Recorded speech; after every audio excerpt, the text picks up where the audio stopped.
apple a day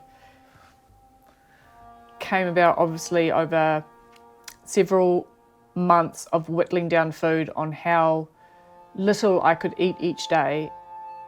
And if I managed to get through a day on, say, some fruit salad for breakfast, a yogurt for lunch and a prawn for dinner, because I managed to hide the rest or whatever I did with it, then the next day would be about, okay, well, let's take out the yogurt. And then it would be, okay, if I take out the prawn and just left with the fruit salad, and over time you'd slowly whittle it down, and it got to the point where I was an apple a day. Anorexia, it was all I had.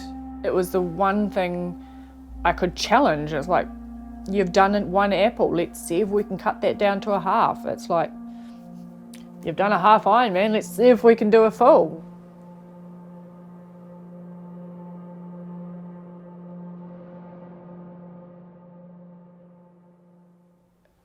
I never thought I would be good at triathlon. Never ever thought I could get to Kona, which is the top of the sport, and never ever thought I could win a race.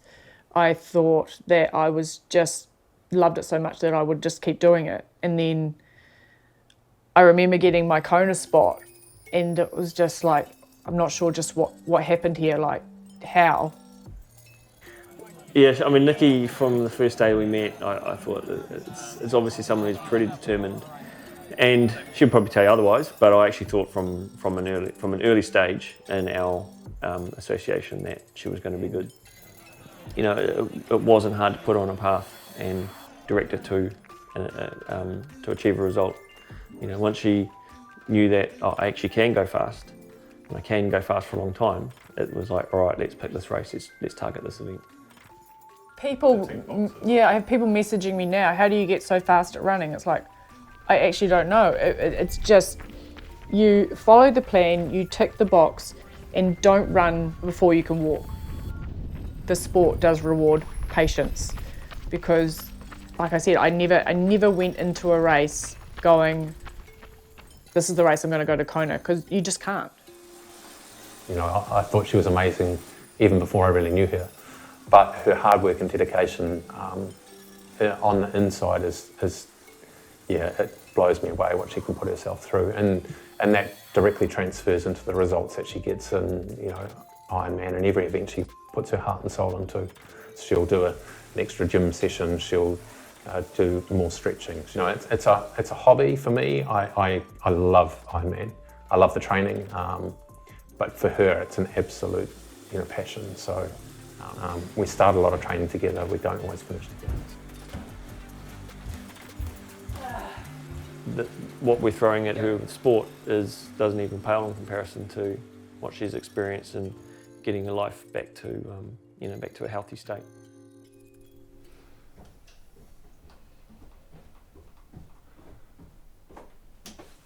So I was diagnosed with anorexia when I was 15. And then it was about in my early 30s where I started to physically and mentally become healthier. So the 15 years that I was sick is,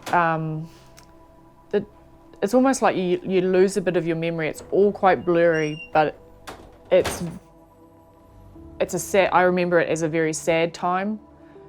My parents were stressed, they were super sad, you could just see it in their eyes. Obviously everyone was, I also felt a lot of anger towards me, like if you could eat, you would live. I remember going to bed at night and wondering whether I personally would wake up in the morning or would I die in my sleep. And the worry that I had, despite the fact that I wanted to die, there was also a part of me that very much didn't want to die.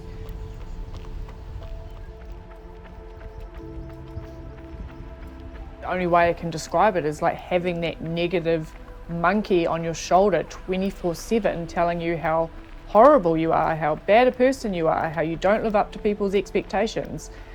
And imagine listening to that for 24 hours. The last thing you want to do is feed yourself to keep living, to have a good day, because that monkey is going to tell you how bad you are. the next day, as soon as you wake up. Luckily, triathlon has not only been a physical motivation for me, but it has taught me so much about myself when it comes to learning to reframe situations, to having belief in myself. There's just so much to the sport other than just the physical execution of swim, bike, run.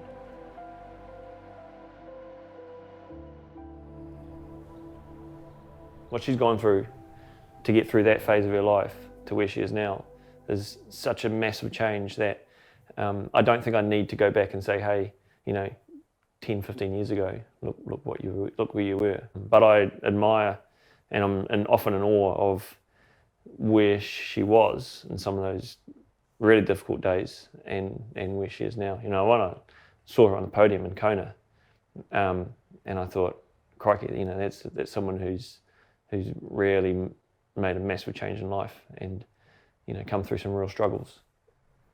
I didn't even know if Nikki realises how big a deal that performance was, but I looked at that race and thought that's one of the best performances I think I've seen anyone do.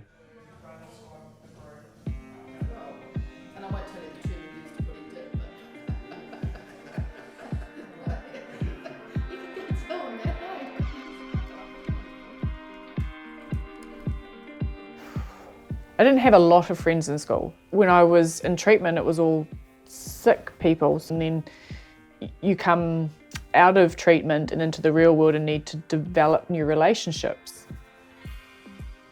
There is that sense of wanting to belong to something and wanting to feel valued by others, and I guess that's what joining a coaching group through triathlon gave me. Okay. Jog back, we'll go across to the lights over in the corner there.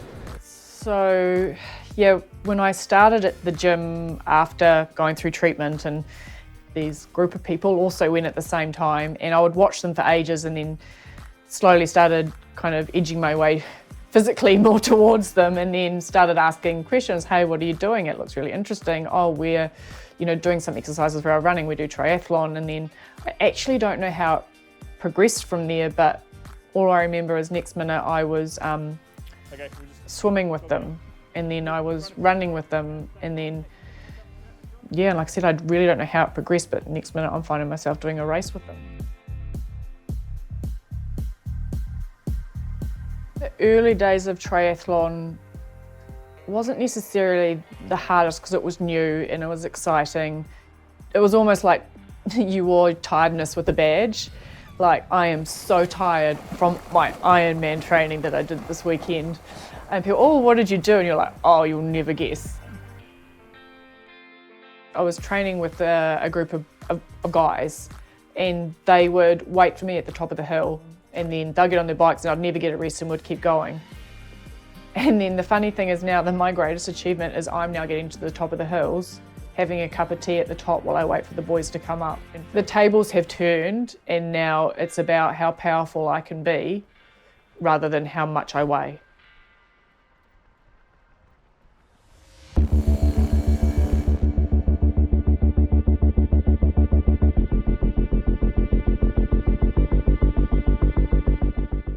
The first time that I've won my age group in Ironman, but there's that little flame of like, oh, because I did place quite well, it gives you a little motivation to go, shit, let's hit the next race and let's see if we can do the same. Let's go for higher. But it's taken 5 years or 5 races of executing great places to get to that point of me going, okay, yep, you're talking about winning an age group, maybe I should start talking about that too. Cheers. Emotional race. We're already going through, Aaron. Under 30s. I still get caught up in when we get closer to a race, that's when the doubts just come flooding in. I start looking at my competitors, I start looking at, I feel fat now because I'm eating more and not training. And then I'll go onto Strava and I'll see someone else's run. I'm like, oh, she's amazing. They're like, I'm going to be awful. And then I'll go onto Instagram and where we see the highlight reel of everyone's life. And I'm like, oh, they're going to be amazing. Everyone's going to be laughing at me as I come across the line going, what happened to her?